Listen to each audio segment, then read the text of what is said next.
सरस्वती माता तोर के नाता पगली चल गइले, पगली चल गइले। सरस्वती माता तोर के नाता पगली चल गइले। दोसरा से हाथ मिला के हमारा से छल कइले।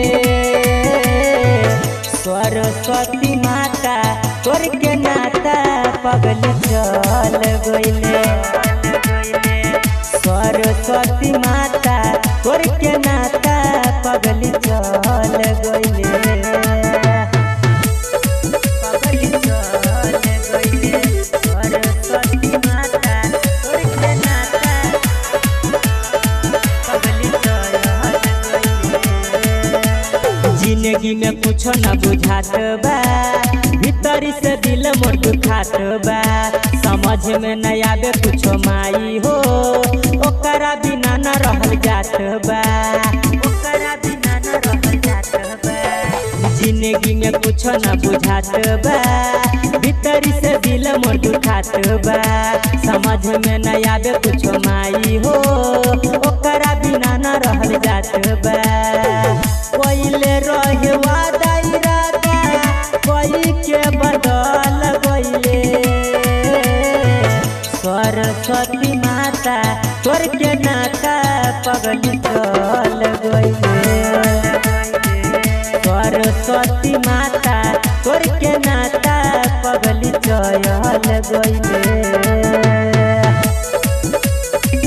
सरस्वती माता तोर के नाता, सरस्वती माता तोर के नाता पगली चल गइले। सुनाए माई सरस्वती जी, झूठ नहीं बोलबे करती जी। चमन जी ठाकुर के जिंदगी के कदेल दिया दुर्गति जी, कदेल दिया दुर्गति जी। सुनाए माई सरस्वती जी, झूठ नहीं बोलबे करती जी।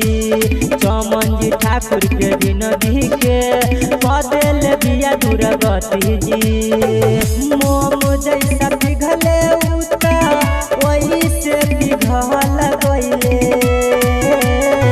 सरस्वती माता तोर के नाता पगली चल गइले। माता सरस्वती माता तोर के नाता पगली चल गइले। रिकॉर्डिंग बाय अपन मिथिला रिकॉर्डिंग स्टूडियो।